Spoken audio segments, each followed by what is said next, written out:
You've got a couple of poems I'd like to have you start out with, which I think encapsulate that sense of what you think a poem is about or how you should read it. One of them is Stage Directions. Okay. You want to give us that? Sure, and I would say before I read it that it really begins essentially as an elegy for Allen Ginsberg.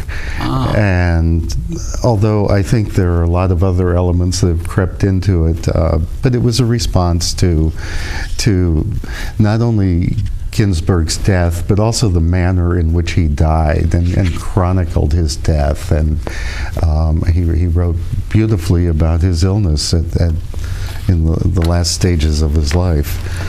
So I didn't know that. Okay, so that right there, I have a transfer of ownership myself. It has a different meaning, but this is called Stage Directions, and it is.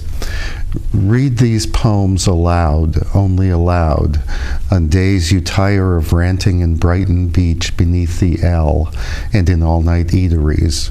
Read these poems aloud when you are finally cloaked in nothing but a cloudful sky, mountain, ocean, meadow, New Jersey. When you have stripped true among strangers, sound is meaning enough. And when you die, die naked upon leaves that collect in dank piles on the forest floor, on sands where seaweed and driftwood collect, on patches of black ice, and let your bones be seashells. No truth, not in things. And when you live, live in fierce nakedness. In naked drive, live in trumpet solos spun through dingy Manhattan apartments on scratchy 78s. And let your nakedness be meaning enough. A man can only be, not mean. And when you love, love fears and flaws with fierce nakedness. Love naked need that collects in lovers' eyes and trumpet solos. Love imperfection. And let your lover's vow demand oblivion. The ice-sharp sound of trumpets melts like ice. A self is only equal to, not you. Read these poems aloud, only aloud. Wow. I like that a lot. Thank you. I'm going to find a way to transfer ownership to myself on that one. How about, and I thought these two poems resonate pretty well, like How to Read a Poem. You agree with that? I do. I think that both of them are concerned with, I think, to me, I don't know what you as owner see in it, but they're both concerned with the sensory aspects of poetry and words. And to me, that becomes a very important part of what I was attempting to do. That it's less about proclaiming a position, teaching a lesson, than trying to delve into the actual experience of coming into a close encounter with a poem. Good. I like that. So shall I? Yeah, love to. How to read a poem. First, remove each garment, fold these neatly on the shelf, the jewelry comes off, and nail polish, and contact lenses. Bathe slowly, prayerfully. Take care to rid yourself of every particle that might intrude between each pore and poetry. Let loose your hair. Turn reverently to the page. Submerge yourself in the pooling words.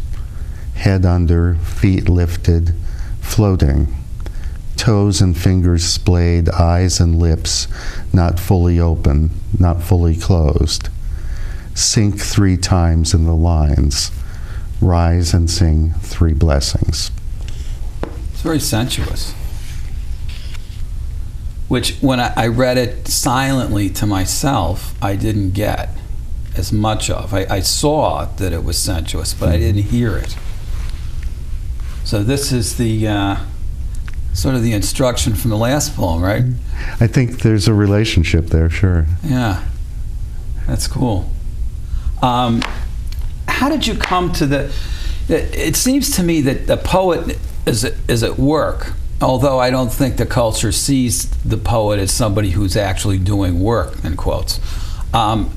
Why do you take it upon yourself to do something like that? I mean, this poem, like How to Read a Poem, seems to me to be so basic. It's like preparing someone to go do something.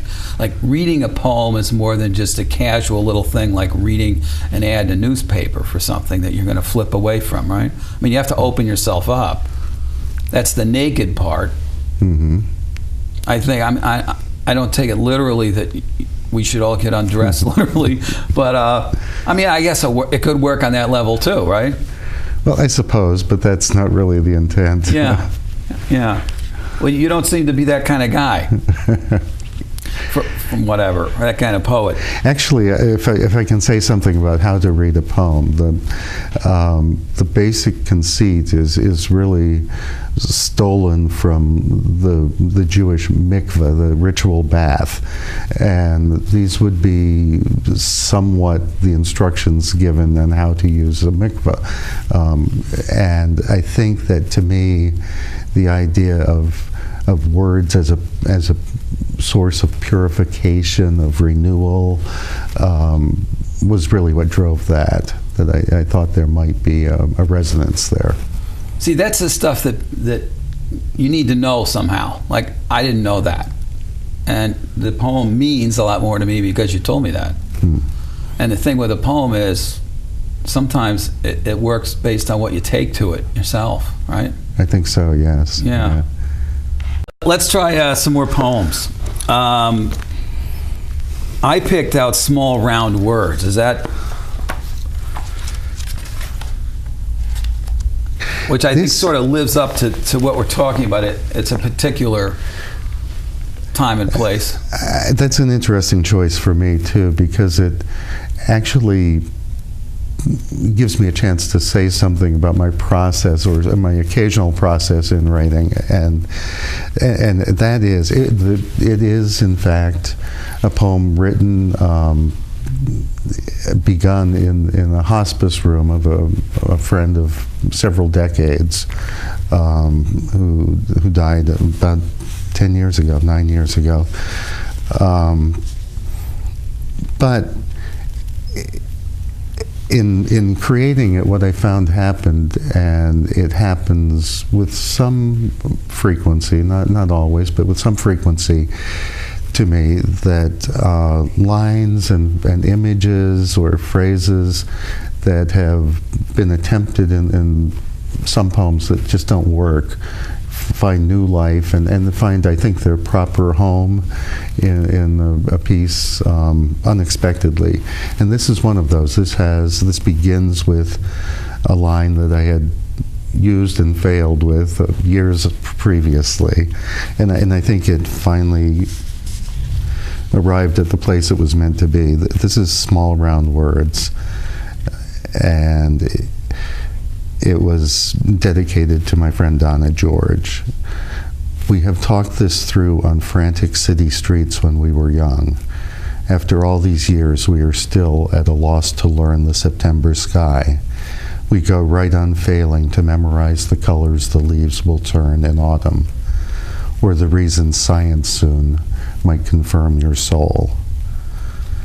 I am about to stop writing about my dead.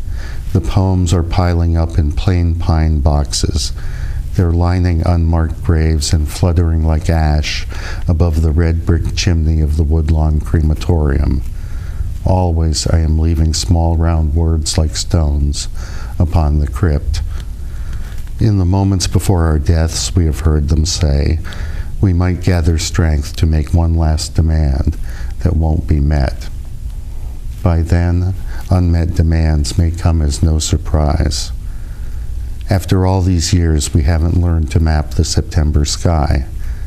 After all these years, what we know best of summer is our own penchant for missing luminous moments. Wow.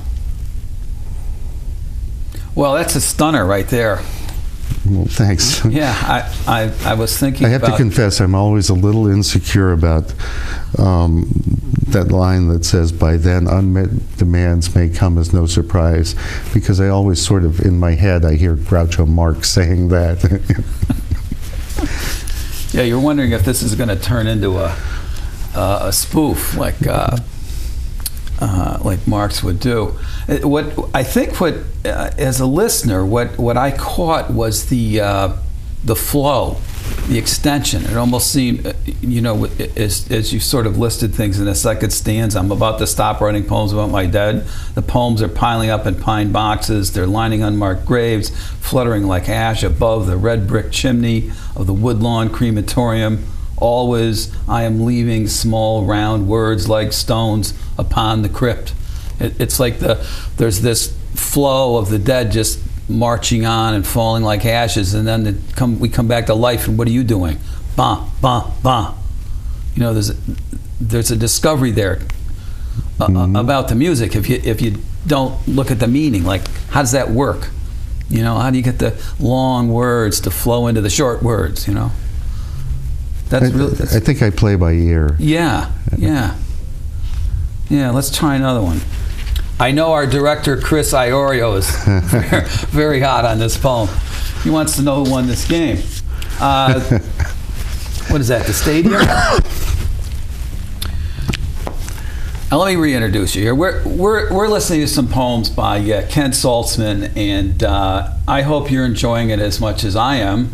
And this poem really struck me, if you don't mind me jumping on this a little bit, about the hunger that we share for a common language. And I just love the way you built to that line somehow. It's like a surprise line. I love poems that just sort of like, boop. Okay, shall I? Yeah. I'll talk about this afterwards and not try to introduce it now. Just read it. The stadium.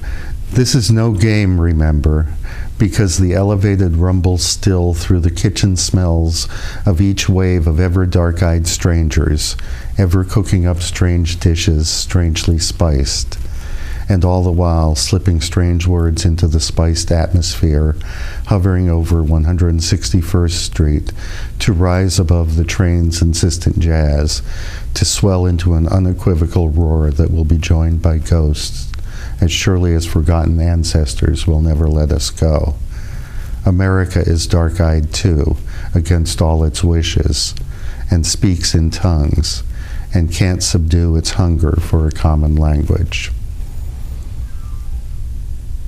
Okay, there's nothing about the Yankees in here. Oh, there's a lot about the Yankees in here. Okay, so can you explicate this poem a little bit for us? Well, it is, of course, about Yankee Stadium, and I think it,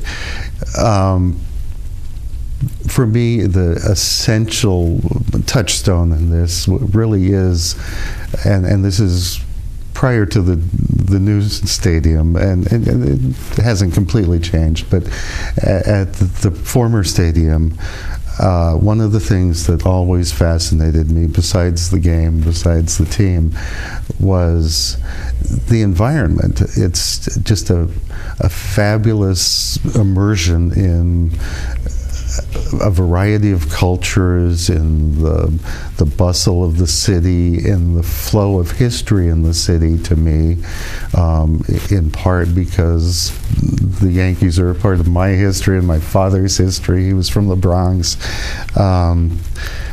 And I feel a very direct connection with that whole scene. But it's about the music. It is about the music of the L, the sound of the crowds, the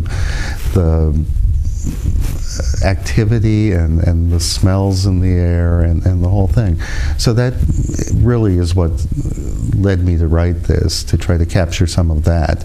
And the other part of it was that there's a political aspect to it. It was written in the midst of, well, we're still in the midst of a lot of discussion about immigration and American identity, and to me it's one of the most exciting and promising parts of American culture is that it has absorbed so many different strains of people from all over the world and found ways to bring them together in one place where there's a lot of possibility. Yeah, and it's interesting how the game of baseball has gone through several evolutions of different players from different countries and ethnic backgrounds and things.